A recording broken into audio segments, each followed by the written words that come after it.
Conte merveilleux, Jacob et Wilhelm Grimm, tome 1. Hansel et Gretel. À l'orée d'une grande forêt, vivait un pauvre bûcheron, sa femme et ses 2 enfants. Le garçon s'appelait Hansel et la fille Gretel. La famille ne mangeait guère.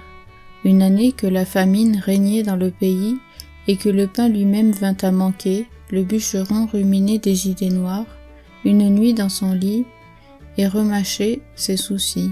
Il dit à sa femme : « Qu'allons-nous devenir ? Comment nourrir nos pauvres enfants quand nous n'avons plus rien pour nous-mêmes ?» « Eh bien, mon homme, dit la femme, sais-tu ce que nous allons faire ? Dès l'aube, nous conduirons les enfants au plus profond de la forêt. Nous leur allumerons un feu et leur donnerons à chacun un petit morceau de pain. Puis nous irons à notre travail et les laisserons seuls. Ils ne retrouveront plus leur chemin et nous en serons débarrassés. » « Non, femme, dit le bûcheron, je ne ferai pas cela. Comment pourrais-je me résoudre à laisser nos enfants tout seuls dans la forêt ? Les bêtes sauvages ne tarderaient pas à les dévorer. »« Ô fou, rétorqua-t-elle, tu préfères donc que nous mourions de faim tous les 4.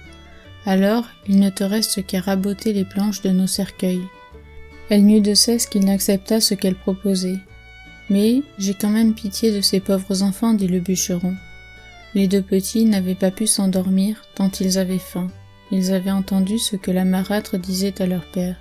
Gretel pleura des larmes amères et dit à son frère : « C'en est fait de nous. »« Du calme, Gretel, dit Hansel. Ne t'en fais pas, je trouverai un moyen de nous en tirer. » Quand les parents furent endormis, il se leva, enfila ses habits, ouvrit la chatière et se glissa dehors. La lune brillait dans le ciel et les graviers blancs devant la maison étincelaient comme des diamants.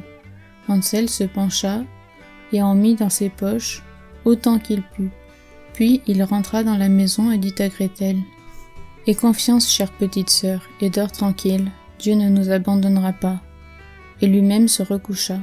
Quand vint le jour, avant même que le soleil ne se levât, la femme réveilla les 2 enfants. « Debout, paresseux, nous allons aller dans la forêt pour y chercher du bois. » Elle leur donna un morceau de pain à chacun et dit : « Voici pour le repas de midi. Ne mangez pas tout avant, car vous n'aurez rien d'autre. » Comme les poches de Hansel étaient pleines de cailloux, Gretel mit le pain dans son tablier. Puis, ils se mirent tous en route pour la forêt. Au bout de quelque temps, Hansel s'arrêta, regardant en direction de la maison, et sans cesse il répétait ce geste. Le père dit : « Que regardes-tu, Hansel, et pourquoi restes-tu toujours en arrière ? Fais bien attention à toi, et n'oublie pas de marcher. »« Ah, père, dit Hansel, je regarde mon petit chat blanc qui est perché là-haut sur le toit, et je lui dis au revoir. » La femme dit : « Fou que tu es, ce n'est pas le chaton, c'est un reflet de soleil sur la cheminée. » Hansel, en réalité, n'avait pas vu le chat, mais à chaque arrêt, il prenait un caillou blanc dans sa poche et le jetait sur le chemin. Quand ils furent arrivés au milieu de la forêt, le père dit : « Maintenant, les enfants, ramassez du bois. Je vais allumer un feu pour que vous n'ayez pas froid. » Hansel et Gretel amassèrent des brindilles au sommet d'une petite colline. Quand on y eut mis le feu, et qu'il fut bien pris, la femme dit : « Couchez-vous auprès de lui, les enfants, et reposez-vous. Nous allons abattre du bois. Quand nous aurons fini, nous reviendrons vous chercher. » Hansel et Gretel s'assirent auprès du feu, et quand vint l'heure du déjeuner, ils mangèrent leurs morceaux de pain. Ils entendaient retentir les coups de hache et pensaient que leur père était tout proche. Mais ce n'était pas la hache. C'était une branche que le bûcheron avait attachée à un arbre mort et que le vent faisait battre de ci de là. Comme ils étaient assis là depuis des heures, les yeux finirent par leur tomber de fatigue et ils s'endormirent.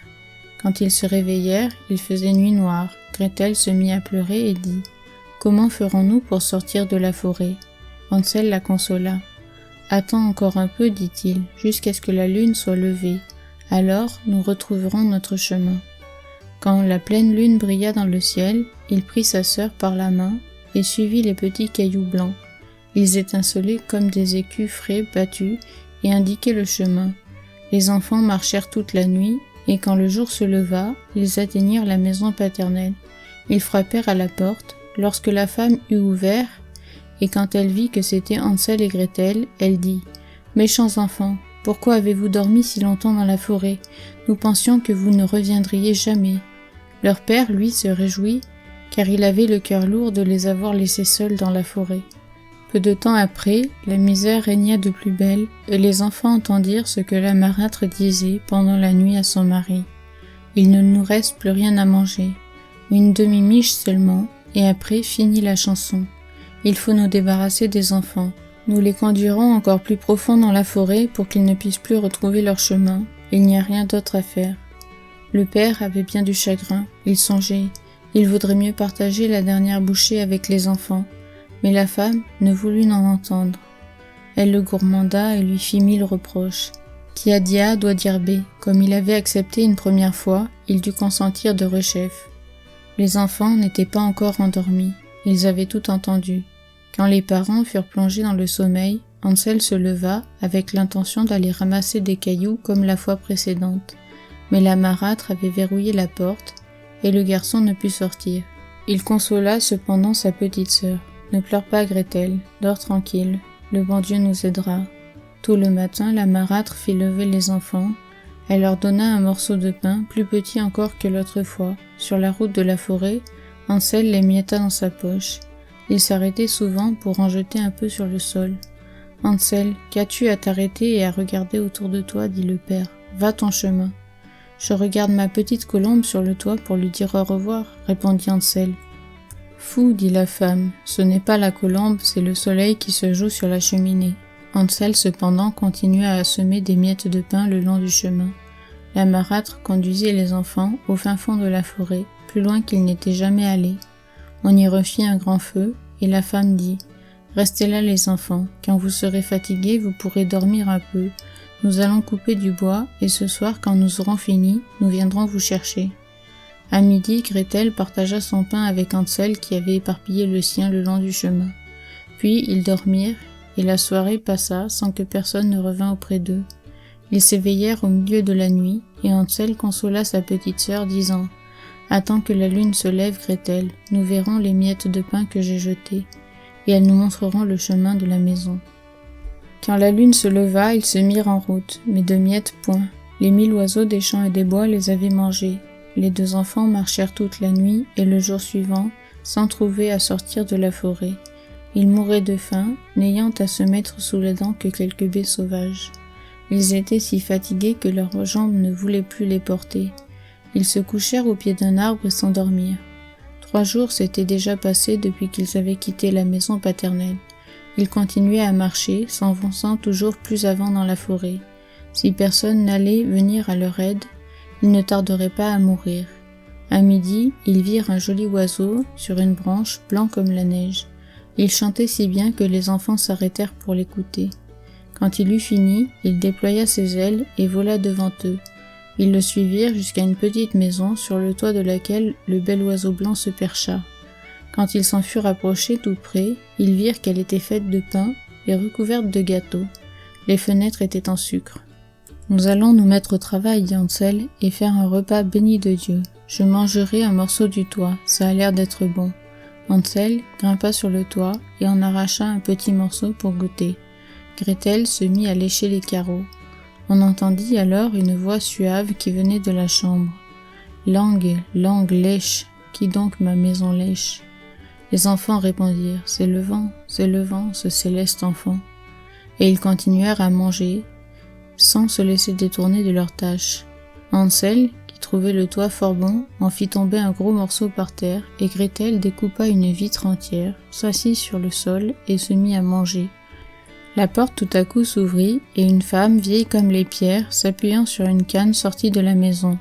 Hansel et Gretel eurent si peur qu'ils laissèrent tomber tout ce qu'ils tenaient dans leurs mains. La vieille secoua la tête et dit « Eh, chers enfants, qui vous a conduit ici? Entrez, venez chez moi. Il ne vous sera fait aucun mal. » Elle les prit tous les 2 par la main et les fit entrer dans la maisonnette. Elle leur servit un bon repas, du lait, des beignets avec du sucre, des pommes et des noix. Elle prépara ensuite 2 petits lits. Hansel et Gretel s'y couchèrent. Ils se croyaient au paradis. Mais l'amitié de la vieille n'était qu'apparente. En réalité, c'était une méchante sorcière à l'affût des enfants. Elle n'avait construit sa maison de pain d'épices que pour les attirer. Quand elle en prenait un, elle le tuait, le faisait cuire et le mangeait. Pour elle, c'était alors jour de fête. La sorcière avait les yeux rouges et elle ne voyait pas très clair. Mais elle avait un instinct très sûr comme les bêtes, et sentait venir de loin les êtres humains. Quand Hansel et Gretel s'étaient approchés de sa demeure, elle avait ri méchamment et dit d'une voix mielleuse « Ceux-là, je les tiens, il ne faudra pas qu'ils m'échappent. » À l'aube, avant que les enfants ne soient éveillés, elle se leva. Quand elle les vit qui reposaient si gentiment avec leurs bonnes joues toutes roses, elle murmura « Quel bon repas je vais faire !» Elle attrapa Hansel de sa main rêche, le conduisit dans une petite étable et l'y enferma au verrou. Il eut beau crier, cela ne lui servit à rien. La sorcière s'approcha ensuite de Gretel, la secoua pour la réveiller et s'écria « Debout, paresseuse, va chercher de l'eau et prépare quelque chose de bon à manger pour ton frère. Il est enfermé à l'étable, il faut qu'il engraisse. Quand il sera à point, je le mangerai. » Gretel se mit à pleurer, mais cela ne lui servit à rien. Elle fut obligée de faire ce que lui demandait l'ogresse. On prépara, pour le pauvre Hansel, des plats les plus délicats. Gretel, elle, n'eut droit qu'à des carapaces de crabes. Tous les matins, la vieille se glissait jusqu'à l'écurie et disait « Hansel, tends tes doigts que je vois si tu es déjà assez gras. » Mais Hansel tendait un petit os, et la sorcière, qui avait de mauvais yeux, ne s'en rendait pas compte. Elle croyait que c'était vraiment le doigt de Hansel, et s'étonnait qu'il n'engraissât point. Quand 4 semaines furent passées, et que l'enfant était toujours aussi maigre, elle perdit patience et décida de ne pas attendre plus longtemps. « Oula, Gretel, cria-t-elle, dépêche-toi d'apporter de l'eau, que Hansel soit gras ou maigre, c'est demain que je le tuerai, que je le mangerai. » Ah, comme elle pleurait, la pauvre petite, en charriant ses seaux d'eau. Comme les larmes coulaient le long de ses joues. « Dieu bon, aide-nous donc, s'écria-t-elle, si seulement les bêtes de la forêt nous avaient dévorés. Au moins serions-nous morts ensemble. »« Cesse de te lamenter, dit la vieille, ça ne te servira à rien. » De bon matin, Gretel fut chargée de remplir la grande marmite d'eau et d'allumer le feu. « Nous allons d'abord faire la pâte, dit la sorcière. J'ai déjà fait chauffer le four et préparé ce qu'il faut. » Elle poussa la pauvre Gretel vers le four d'où sortaient de grandes flammes. « Faufile-toi dedans, ordonna-t-elle, et vois s'il est assez chaud pour la cuisson. » Elle avait l'intention de fermer le four. Quand la petite y serait pour la faire rôtir, elle voulait la manger elle aussi. Mais Gretel devina son projet et dit « Je ne sais comment faire, comment entre-t-on dans ce four ? Petit toit, dit la sorcière, l'ouverture est assez grande. Vois, je pourrais y entrer moi-même. » Et elle y passa la tête. Alors Gretel la poussa vivement dans le four, claqua la porte et mit le verrou. La sorcière se mit à hurler épouvantablement. Mais Gretel s'en alla, et cette épouvantable sorcière n'eut plus qu'à rôtir. Gretel, elle, courut aussi vite qu'elle le pouvait chez Hansel, ouvrit la petite étable et dit « Hansel, nous sommes libres, la vieille sorcière est morte. » Hansel bondit hors de sa prison, aussi rapide qu'un oiseau dont on vient d'ouvrir la cage. Comme ils étaient heureux, comme ils se prirent par le cou, dansèrent et s'embrassèrent. N'ayant plus à craindre, ils pénétrèrent dans la maison de la sorcière. Dans tous les coins, il y avait des caisses pleines de perles et de diamants. « C'est encore mieux que mes petits cailloux, dit Hansel, en remplissant ses poches. » Et Gretel ajouta « Moi aussi je veux en rapporter à la maison. » Et elle en mit tant qu'elle put dans son tablier. « Maintenant, il nous faut partir, dit Hansel, si nous voulons fuir cette forêt ensorcelée. » Au bout de quelques heures, ils arrivèrent sur les bords d'une grande rivière. « Nous ne pourrons pas la traverser, dit Hansel. Je ne vois ni passerelle ni pont. »« On n'y voit aucune barque non plus, dit Gretel. Mais voici un canard blanc. Si je lui demande, il nous aidera à traverser. » Elle cria « Petit canard, nous sommes Hansel et Gretel. Il n'y a ni barque, ni gué, ni pont. Fais-nous passer avant qu'il ne soit trop tard. » Le petit canard s'approcha et Hansel se mit à califourchon sur son dos. Il demanda à sa sœur de prendre place à côté de lui. « Non, répondit-elle, ce serait trop lourd pour le canard, nous traverserons l'un après l'autre. » La bonne petite bête les mena ainsi à bon port. Quand ils eurent donc passé l'eau sans dommage, ils s'aperçurent au bout de quelque temps que la forêt leur devenait de plus en plus familière. Finalement, ils virent au loin la maison de leur père. Ils se mirent à courir, se ruèrent dans la chambre de leurs parents et sautèrent au cou de leur père. L'homme n'avait plus eu une seule minute de bonheur depuis qu'il avait abandonné les enfants dans la forêt. Sa femme était morte. Gretel secoua son tablier, et des perles et des diamants roulèrent à travers la chambre. Hansel en sortit d'autres de ses poches par poignées. C'en était fini des soucis. Ils vécurent heureux tous ensemble.